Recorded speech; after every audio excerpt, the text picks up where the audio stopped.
before I start my talk, I want you guys to just have a look at this image and like first things that comes to mind. What do you think of it? Well, for me, that looks natural, and I love hiking, so I'd like to go hiking there, right? Natural landscape, beautiful. But I just want you to think about it throughout my talk, and I'll get back to that. But is it really natural? So, in this talk, I'm going to look at how palynology, so that's pollen analysis, can help us understand landscape history, and then help us implement sustainable conservation and land management strategies. So this is based on my master's research. So my research was carried out in the Peak District. So the site is called Alport 1. It's in the Alport Valley of the Dark Peak, so Northern Peak District. And so that's what it looks like. And there's well, in the early 2000s, they took a pollen core. So you can see it right here. So it's basically just sediments that you take from like peat deposits. And why do we take them from peat deposits? Because they are very long unbroken sequence of time, which records environmental conditions very well. So through pollen, for instance. So I'm just going to give you a little bit of background on local environment and land use. So that's the Alport Valley, as you can see here, pretty treeless, apart from a few tree plantations that were set up in the 20th century. Otherwise, very, very treeless, looks like harsh condition, very windy and stuff. So apart from the bottom of the valley, where you have a lot of alluvial deposits, which allows agriculture to take place, it's just acidic sediments, and then you only have moorlands and peatlands on the plateaus and on the slope as well.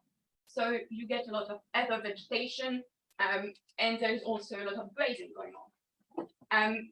So you would, at first you would think it's not a really, like, it's quite harsh environmental condition. Why would people settle there? But when I looked at satellite imagery and also vegetation L-chain model, I realized that there is a lot of evidence of land use. So that takes the form of clearance cairns from the Bronze Age that were recorded, but also regen furrows from the medieval period. So they are mapped over there. The green, no, the blue one are the regen furrows. So you see that there was a lot of agricultural activities going on, even though now it's not necessarily the case. So then my approach to this pollen record was to first use traditional pollen analysis, as I'm sure a lot of you have seen before, so taking the form of these sort of very complicated diagrams, and also using what we call anthropogenic indicators. So anthropogenic indicators are plant species that are indicative of human impact on the landscape. But they are difficult because they're difficult to use because you can't really differentiate cultivation from grazing, because like a lot of arable weeds are also just weeds that grow on disturbed landscape. So then on my pollen slides, I'll also found what we call coprophilous fungal spores, which are not yet widely used in palynology, but are kind of known. And so basically they come from mushrooms that grow on dung, and then you can find them in your sediments. And basically, the more you find them, the more there is dung, and the more there is dung, the more there is herbivores, so grazing. And then I used another approach that has been used widely in archaeobotany, but not in palynology, which is called functional ecology. So instead of doing direct comparison of species with modern and past species, as we do with anthropogenic indicators, you use the characteristic of the plants. So that kind of like you tackle the issue of uniformitarianism and all that kind of stuff.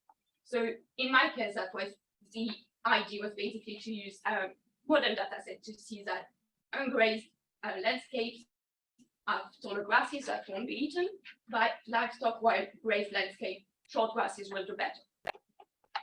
And I will see, I'll see that in the pollen tag. So just to give you a bit of an idea of what I found. So that's the broad pollen trends. So my pollen sequence started at the middle 3rd century and finished at the end of the 12th century, sorry. So during the Roman and British period, you see a very wet, open grassland environment with some cereal going on, especially rye. So it's not a surprise because rye was quite an important cereal for Roman people. And then in the more post-Roman period, you can see that there's a huge boom in like of arboreal pollen. So that's basically trees. So you get a much more forested landscape. And by the end, you also see a slight increase in anthropogenic indicators, so Remax and Plantac growth. So usually they are used to characterize cultivated environment, but you can't actually say, as I said before. And then in the Anglo-Saxon period, that's when you get like clearance of the landscape, but also much greater increase in these anthropogenic indicators, but also cereals and a bunch of other species that are not known anthropogenic indicators, but have been identified as like indicative of grazing, but you can't be sure 400%. And then by the 11th century, you have an expansion of moorlands and slightly decreasing human impact. So that's visible with decreasing anthropogenic indicators. So then on to the more like new approaches to pollen record. So that's the coprophilous fungospore diagram. So it only covers from the bottom of Marco up until the end of the 7th century. So, so these are all dung fungal spores, and what you can, I'm pretty sure you can all see that they all increase towards the end. So that means increasing dung deposition and increasing grazing pressure. And then that's a very complicated diagram. I'm not going to go into too much detail here, but what you can see is that during the early Anglo-Saxon period, you have medium and very short species. So that's with compared with like modern data sets, that's indicative of pastures. Then in the a little bit later in the Anglo-Saxon period, you get very short and medium species. So as we said, pastures, but also taller species, which are found in, for instance, cultivated fields. So that's indicative of both cultivation and pastures. And then much later in the Middle Ages, you get a dominance of medium species, a little bit of very short species and short species, but compared with modern data sets, that's indicative of more acidic pastures. So that's consistent with the moorland expansion that we've seen before. So basically what it shows us is that there is a long history of grazing around our port. So now, do you still think this is natural, or is it the product of thousands of years of human impact? Well, I think the answer is pretty straightforward after this term. No, it's an artifact. But now, why should we care, and like, why does it matter anyway? So one of the first reasons it matters is that at our port, but more broadly around northern Britain, you get a lot of peat deposits which tend to erode, whether because of intensive grazing or like acidic rainfall, pollution, all that kind of stuff.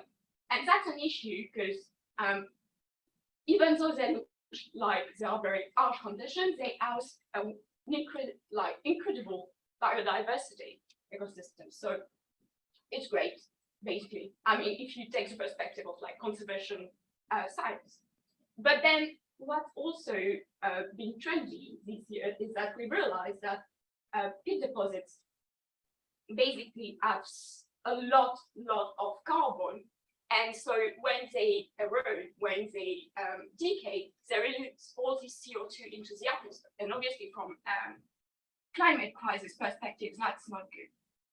So there are a lot of conservation projects aiming at restoring them or even rewild them to like preserve the environment. But that's approaching them as a natural landscape and like preserving them or restoring them to a previous state. But to which state? If now we know that they are anthropogenic environments, so which state should we go back to? Before they were all cleared from trees, or when? So yeah, So this type of analysis, so pollen analysis and associated approach, you can use on also to investigate landscape history on other landscapes. So for instance, forested landscape, especially in England, ancient woodlands, so that could give us perspective into when did they start growing, when did they expand, all that kind of stuff, but also farm landscape. When did we start farming this particular landscape? Because they give you a very good idea of like local landscape history, but also, as we said, great landscape. So that gives you a very sort of long-term perspective on the environment, and it challenges the concept of wilderness that has been put forward by so many conservation scientists. So just a lot to think about, I guess. So just to conclude, so what we've seen is that pollen analysis and all the other approaches and techniques, they provide a unique long-term perspective into on landscape and land use history, which is also a very cheap way to investigate landscape history. So it's time that we, as archaeologists and environmental archaeologists particularly, work with conservationists so we can implement sustainable conservation strategies. And I also want to raise the fact, like, just challenge the division between natural and cultural landscape, because like when you go on a hike, you're like, oh, that's beautiful, that's natural, but probably it isn't. And we need to kind of change that to be able to have a meaningful conservation strategy. And that's my